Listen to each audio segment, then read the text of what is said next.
hari, seekor singa betina mati saat melahirkan seekor anak. Saat itu, sekawanan domba sedang lewat. Karena hal tersebut, secara tidak sengaja anak singa bergabung dengan kawanan domba. Selain itu, para domba juga mengajari anak singa untuk menjadi bagian dari kawanan mereka.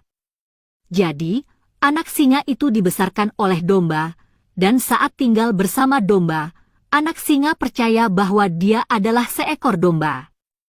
Karena dia tumbuh di lingkungan domba, wajar baginya untuk hidup seperti domba. Dia menjadi vegetarian dan mulai makan rumput dengan sangat gembira. Dia tidak memiliki konsep tentang apa itu singa. Bahkan, dalam mimpinya pun dia adalah seekor domba. Bagaimana dia bisa jadi seperti itu? Ya karena di sekelilingnya hanya domba. Dia tidak pernah mengaum seperti singa. Dan juga dia tidak pernah berjalan sendirian seperti singa. Seiring berlalunya waktu, anak singa itu mulai tumbuh dewasa. Dia menjadi singa muda yang tampan. Domba menjadi terbiasa dengannya. Begitupun sebaliknya, dia pun menjadi terbiasa dengan domba. Suatu hari, ada singa tua menyerang kawanan mereka. Ketika singa tua melihat singa muda ini di antara kerumunan domba, dia tidak dapat mempercayai matanya. Dia belum pernah melihat hal seperti itu. Dia heran melihat singa muda merumput di antara domba. Domba-domba juga tidak takut pada singa muda itu, dan mereka juga tidak menyadari bahwa singa muda itu ada di antara mereka. Singa tua menjadi lupa dia akan menangkap seekor domba dan memutuskan untuk menangkap singa muda itu dan mencari tahu apa yang terjadi. Singa tua menyerang kawanan domba untuk menangkap singa muda. Melihat semua domba mulai berlarian, singa muda pun ikut kabur untuk menyelamatkan diri. Meskipun sulit untuk mendapatkan singa muda, tetapi entah bagaimana, singa tua itu akhirnya berhasil juga menangkap singa muda tersebut.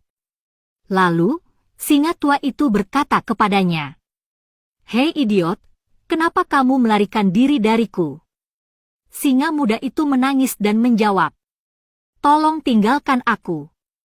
Aku domba yang malang, tolong lepaskan aku." Singa muda menggigil ketakutan dan mengembik seperti domba. Tidak butuh waktu lama untuk memahami apa yang terjadi, singa tua menariknya ke arah danau. Singa muda menolak dan enggan pergi. Dia berusaha untuk tidak pergi ke sana.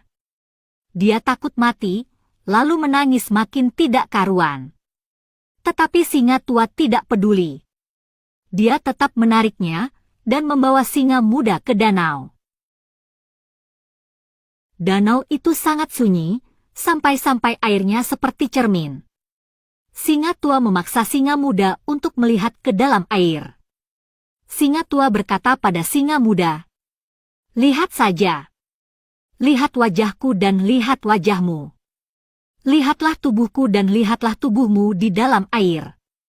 Singa muda melihat di danau dengan mata berkaca-kaca. Ketika dia melihat dirinya di air danau, dia tercengang. Untuk pertama kalinya dia melihat bahwa dia tidak seperti domba, tetapi terlihat seperti singa. Dia mengerti bahwa pada kenyataannya dia bukanlah seekor domba tetapi seekor singa dan dalam sedetik terdengar auman yang sangat keras. Mendengar aumannya, seluruh hutan bergetar. Domba menghilang. Dia adalah makhluk yang sama sekali berbeda sekarang. Dia mengenali dirinya sendiri bahwa identifikasi dengan domba bukanlah kenyataan, melainkan hanya konsep mental. Sekarang dia telah melihat kenyataan. Singa muda bisa merasakan energi yang luar biasa yang belum pernah dia rasakan sebelumnya. Masa lalu dia sebagai domba yang lemah menguap begitu saja.